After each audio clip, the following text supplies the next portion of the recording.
संजय सरकार जी से पूछ लेती हूँ एक बार, फिर मैं स्टूडियो में आऊंगी क्योंकि यहाँ ममता जी बैठी हैं, दुष्यंत जी, जवाद साहब, मैं सबके पास आ जाती हूँ, प्रियंका जी भी जुड़ गई। लेकिन जरा बताइए संजय जी, ये क्यों है कि शोभा यात्रा निकालनी है तो कोर्ट जाइए और निकलती भी है तो फिर पत्थरबाजी हो जाती है? ये जो सरकारें वहां पर काम कर रही हैं उनकी जिम्मेदारी है कि नहीं है, या फिर वो सिर्फ ये कहते रहेंगे कि दंगा होगा दंगा होगा, और जब ये होगा तो कुछ नहीं होगा? सुचेता जी, सबसे पहले रामनवमी, नील पूजा, नया साल, बंगाल का नया साल का सब आपको शुभकामनाएं देता हूं, तमाम पैनलिस्ट लोग को भी और देशवासियों को। सबसे बड़े बात एक तस्वीर दिखाता हूं, इसके नाम है देवाशीष धर। ये बीआरएस लेके, ये एक आईपीएस ऑफिसर है, बीआरएस लेके बीरभूम से चुनाव लड़ रहा है। देखिए हाथ में, ये आईपीएस ऑफिसर था, ये हाथ में तलवार लेके चल रहा है। ये कोर्ट में कहा निर्देश दिया था, कोर्ट में निर्देश दिया था जो आप कोई भी हथियार लेके वहां पर मतलब जो रैली नहीं कर सकता है।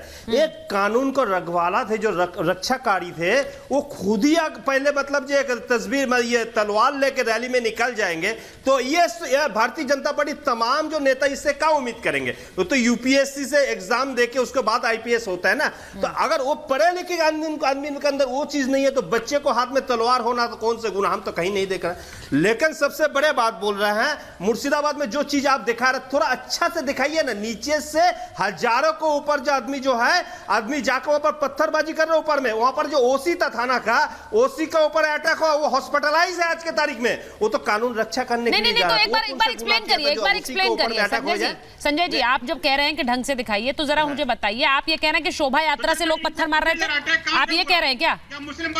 एक मिनट विनोद जी आ रही हूं मैं। आप ये कह रहे हैं कि शोभा यात्रा में लोग निकल रहे थे और पत्थर मार रहे थे? और छात के ऊपर में कितना, टेरेस के ऊपर में कितना, 7 आदमी था। हाँ। और नीचे रैली करने वाला कितना, हजारों को समागम था। हाँ। नीचे से पत्थर मारते मारते मारते ऊपर जा रहा है, हम देख रहे थे। आपको चैनल में नहीं दिखा सकते। अच्छा, आप देख रहे थे? नहीं, आप सिर्फ देख रहे थे, आप कार्रवाई नहीं कर रहे थे। ये आपको गलती है सर। मैं तो आपसे कह रही हूँ कि जो नीचे से मार रहे थे पर उन पर भी कार्रवाई करिए। संजय जी मेरी बात सुन लीजिए, मेरी बात सुनिए आप। मैं ये कह रही हूं कि जो गलती कर रहा है उस पर कार्रवाई करिए। ये मत देखिए कि वो कहां खड़ा है, ऊपर खड़ा है या नीचे खड़ा है, लेकिन कार्रवाई करिए ना। आप ये तो बता रहे हैं कि हम देख रहा था कि वहां से नीचे से पत्थर आ रहे थे, लेकिन कार्रवाई कहां की है आपने? आपने क्यों नहीं रोका? आपको पता था कि इस तरह की सिचुएशन हो सकती है। मुख्यमंत्री बार बार कह रही दंगा होगा दंगा होगा। तो रुके नहीं, जो ओसी के ऊपर में अटैक हो गया है, ओसी हॉस्पिटलाइज है, मौत को साथ में ओसी लड़ाई कर रहे हैं। एक ओसी पुलिस स्टेशन का जो ओसी होता है, आप मत बोलिए, चिल्लाइए मत। आपको जमाना खत्म हो चुका है, बंगाल में 0 सन्नाटा हो चुका है। आज 6 सीट, सुनिए 5 सीट भी आप जीतने वाला नहीं है। आप चिल्लाने से कोई मतलब नहीं है। आप हिंदू के बात बोल रहे हैं ना, हिंदुओं का जो बात बोल रहा है, बीप कंपनी से क्यों आप चंदा लेता है?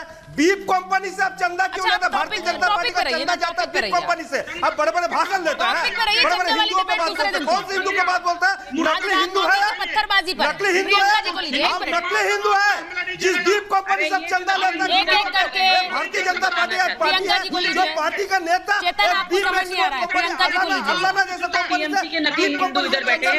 हिंदुओं का बात बोलता है, हिंदू का बात बोलता है। कौन से हिंदू है ये? हिंदू का नाम पे अरे तू कौन सा हिंदू? अभी तुमको हम बताता है, अभी तुम चुप करो, अभी चुप करो, अभी हमारा बात सुनो।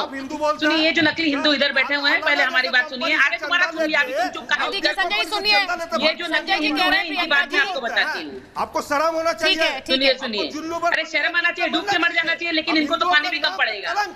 देखिए, ये आधे अधूरे जो हिंदू सच के बैठे हैं, इनको तो पानी भी कम पड़ेगा। इनको शर्म आनी चाहिए, इनको शर्म आनी चाहिए। जो कहते हैं, अभी इन्होंने एक फोटो दिखा करके कहा, देखिए तलवार लेकर के चले गए।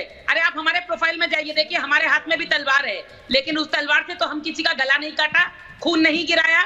वो जो ऊपर से बोतल मारा, उसको आप कुछ नहीं बोलेगा, खाली हमको बोलेगा।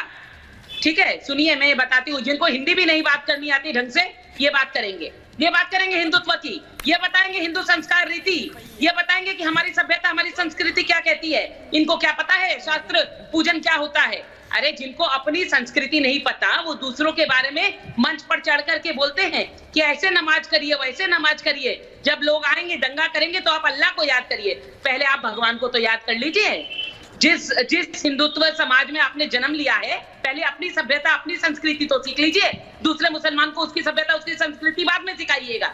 शस्त्र पूजन क्या होता है?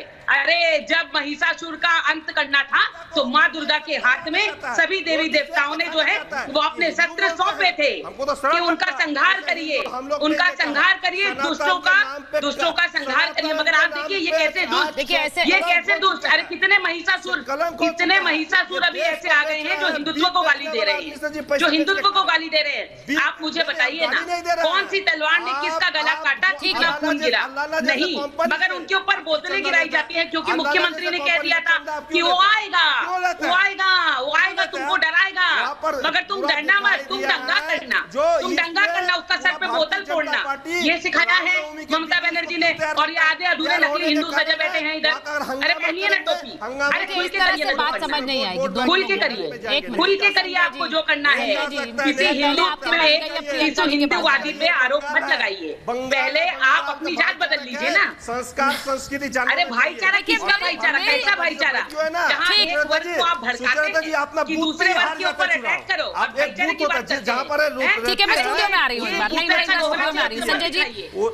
संजय जी अपनी बारी में आप बोलते हैं, दूसरे की बारी में भी आप ही बोलते हैं, ऐसे नहीं होता है। मेरी गुजारिश है, अगर आप चाह रहे हैं कि आपकी बात इफेक्टिवली जाए तो प्रियंका जी को भी अपनी बात रखने दीजिए, उसके बाद पलटवार करिए। यही होता है, ऐसे ऐसे थोड़े ही चिल्लाते रहेंगे बार बार। नहीं, मैं एक बार स्टूडियो में आ रही हूँ। इम्पोर्टेंट क्या है, इस बात को समझिए जरा। मैं 1 मिनट स्टूडियो में आ रही हूँ। मैं एक बार, ममता जी देखिए, सिर्फ बात पश्चिम बंगाल की नहीं है, बात जैसे उन्होंने कहा भाग्यनगर की भी है। वो कह रहे हैं कि अगर आप वहां पर भी आप देखिए कि एक तरह से क्या एक सियासी जमीन खिसकती नजर आ रही है, इसीलिए ये इस तरह की तस्वीर वहां नजर आती है। अगर मैं हैदराबाद की बात करूं तो वहां पर भी अब जो चर्चाएं हो रही हैं वो ये कि क्या असदुद्दीन ओवैसी को माधवी लता हरा सकती हैं। क्या ये चर्चाएं क्यों हो रही हैं? क्या एक सियासी समीकरण बदल रहा है और उसकी एक तस्वीर हम शोभा यात्रा के जरिए देख रहे हैं।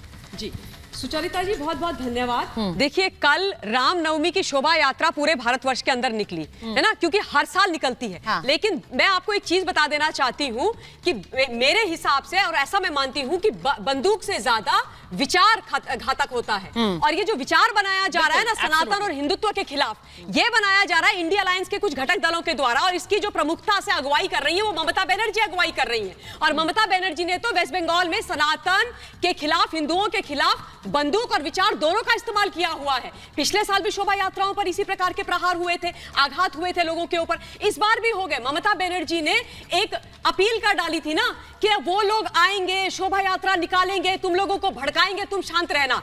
एक्चुअली ममता बनर्जी ये कह रही थी कि वो शोभा यात्रा निकालेंगे और तुम उनकी पिटाई करना। वही हुआ है, एग्जैक्टली वही हुआ है। हैदराबाद के अंदर वही हुआ। टी राजा जी से हमने अभी एक एक चीज सुनी है, किस प्रकार से शोभा यात्रा की लास्ट मिनट में आप परमिशन कैंसिल कर देते हैं। क्यों परमिशन कैंसिल करेंगे भाई? शोभा यात्रा क्यों नहीं निकल सकती है हैदराबाद में, भाग्यनगर के अंदर? क्या वो भारतवर्ष का हिस्सा नहीं है? क्या सनातनी हिंदुओं को अपना शोभा यात्रा रामनवमी के दिन निकालने का अधिकार नहीं है? दूसरी मैं बात एक चीज पूछना चाहती हूं टीएमसी वाले लोगों से, कुछ प्रश्न है मेरे। पहली बात कि ये छतों के ऊपर पत्थर कैसे चले गए? क्या कर रही थी वहां की पुलिस? बैठी हुई थी?